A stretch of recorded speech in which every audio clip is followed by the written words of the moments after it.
Outbreak of norovirus is spreading throughout the region. Jasmine Bingham spoke to a doctor about how to stay safe. Jasmine? Jennifer, norovirus typically spreads during cold weather. Dr. Marlena Sullivan says the best way to slow the spread is to wash your hands. Go into the bathroom, they need to wash their hands with soap and water, soap and water, soap and water. Norovirus is one of the leading causes of foodborne illness in the U.S. Those infected with the virus typically can experience symptoms of nausea, vomiting, diarrhea, stomach pains, body chills, and fever.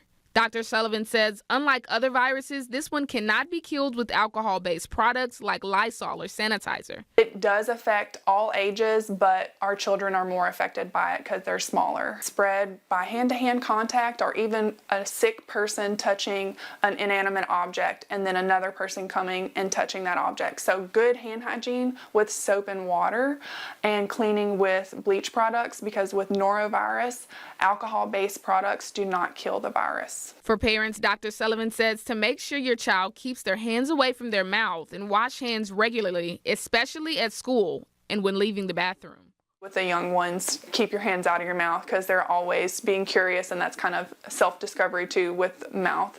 But hand hygiene after the bathroom, that's going to be the biggest thing, because if this patient has diarrhea and then you're going to the bathroom, they need to wash their hands with soap and water, soap and water, soap and water.